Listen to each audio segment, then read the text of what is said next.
Nous sommes toujours à Sotchi qui s'apprête à accueillir le monde. On le sait, ces Jeux sont pour Vladimir Poutine l'occasion d'exhiber la grandeur, la puissance retrouvée de la Russie. Ce soir, nous avons choisi de vous faire entendre une voix qui s'élève contre ce pari de Vladimir Poutine, celle de Garry Kasparov, qui est considéré comme l'un des plus grands joueurs d'échecs de tous les temps. Comme plusieurs autres opposants au président russe, Garry Kasparov a choisi de s'exiler aux États-Unis par crainte de représailles. Je l'ai rencontré chez lui, à New York.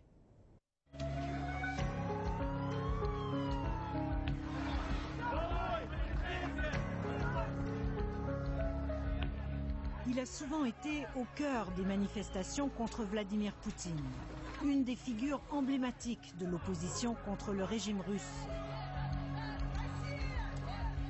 Dois-je vous répéter ce que JFK a dit, que ceux qui empêchent une révolution pacifique rendent inévitable une révolution violente?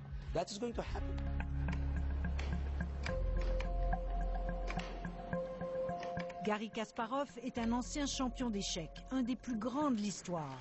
Il est resté pendant 15 ans le numéro 1 mondial. Depuis 2005, il joue sur l'échiquier politique. L'enjeu qui lui tient à cœur, défendre les droits et libertés.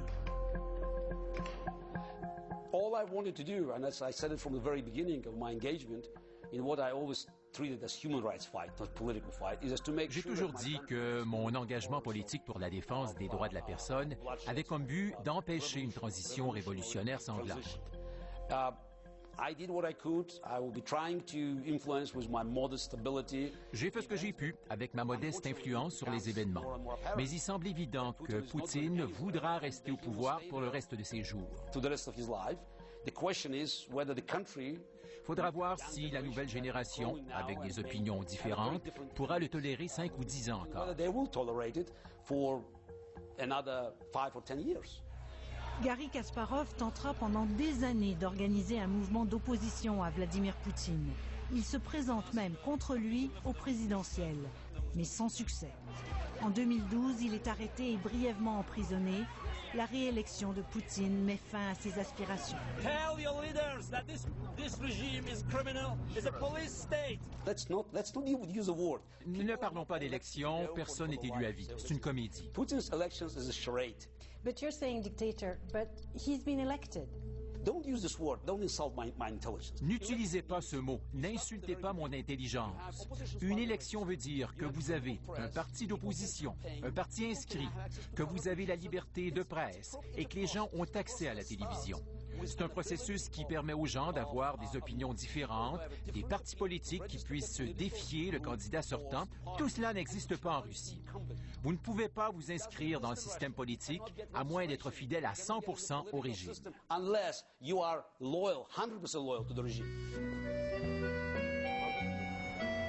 Maintenant, en voyant les Jeux de Sotchi arriver à grands pas, le bouillant joueur d'échecs ne mâche pas ses mots envers la mégalomanie du président russe.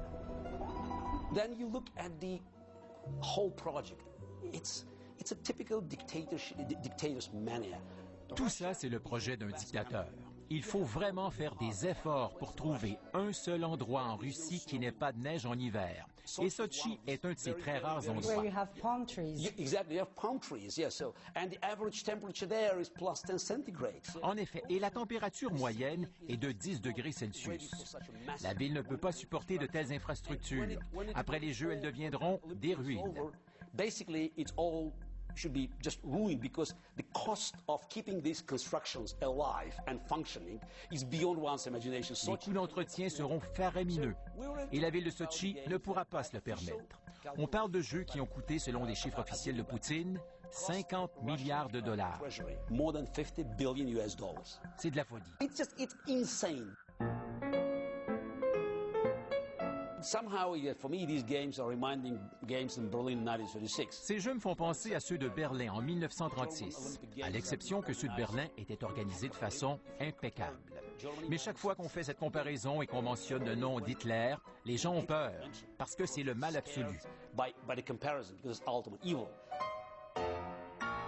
Isn't it a bit too much to compare Vladimir Putin to Hitler? Let's remember, 1936, Germany was a legitimate power. En 1936, le régime au pouvoir était légitime et les restrictions à la liberté de presse comparables à celles d'aujourd'hui en Russie.